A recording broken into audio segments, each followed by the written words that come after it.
قرآن پاک میں اللہ تعالیٰ فرماتے ہیں، تو ہمارے بندوں میں سے ایک بندہ پایا جسے ہم نے اپنے پاس سے رحمت دی اور اسے اپنا علم لدینی عطا کیا۔ سورۃ الکہف۔ کیا حضرت خضر علیہ السلام ابھی زندہ ہیں؟ قرآن اور حدیث سے ہمیں ان کا کیا حوالہ ملتا ہے؟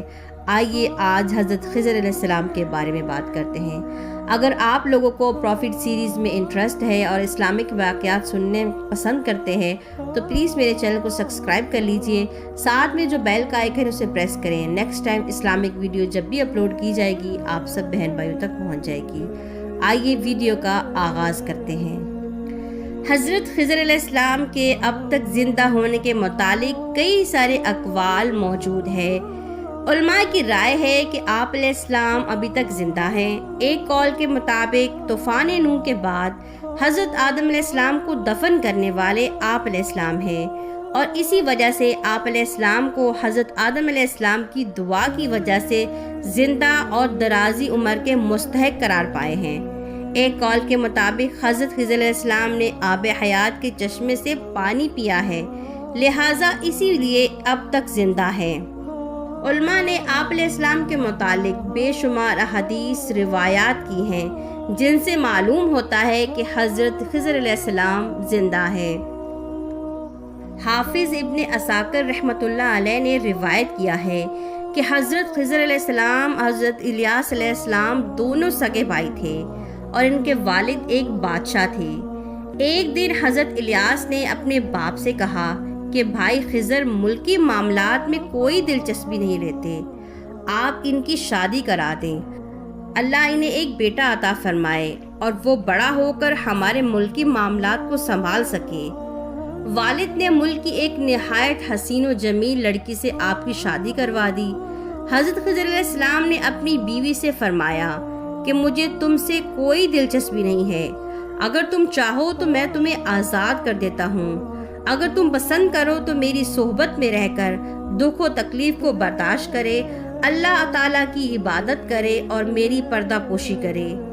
بیوی نے کہا کہ میں آپ کی صحبت کو غنیمت سمجھتی ہوں اور اللہ تعالیٰ کی عبادت میں راضی ہوں۔ 1 سال تک وہ عورت آپ کے ہمراہ رہی۔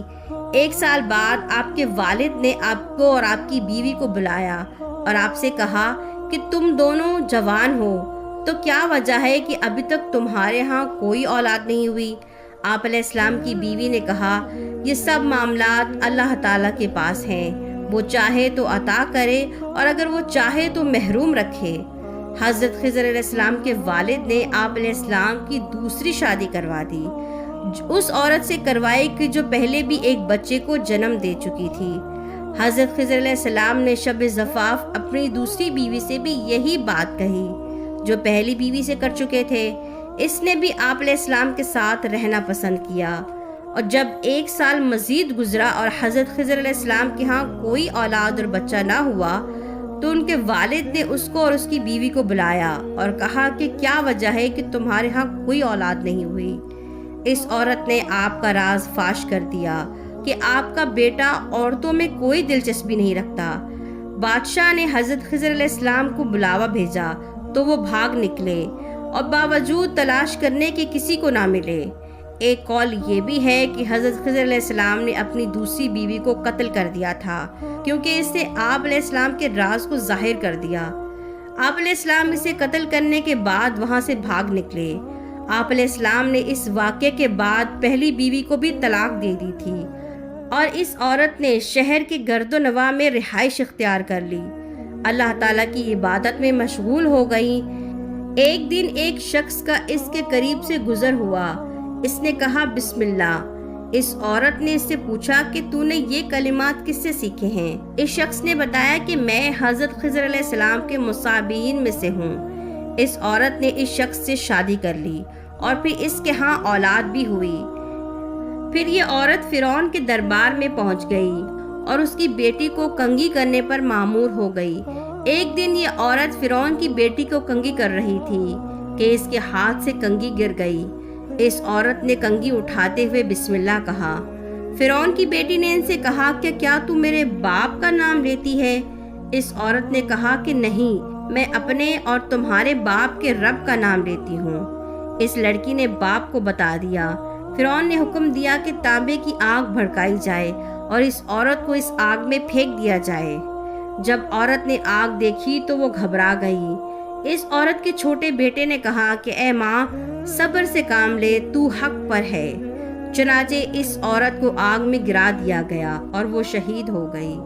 واللہ عالم۔ امید کرتی ہوں کہ آپ لوگوں کو حضرت خضر علیہ السلام کا مختصر یہ واقعہ پسند آیا ہوگا۔ اگر آپ لوگوں کو اس طرح کی اسلامک سیریز میں انٹرسٹ ہے تو میرے چینل کو سبسکرائب کر لیجئے، ساتھ میں ویڈیو کو لائک کر کے میری حوصلہ افزائی کیجئے اور کمنٹ باکس میں یہ لازمی بتائیے گا کہ نیکسٹ ہم کس پیغمبر کے واقعات کے بارے میں کہانی بتائیں۔ اپنا بہت سارا خیال رکھیے گا، دعاؤں میں یاد رکھیے گا۔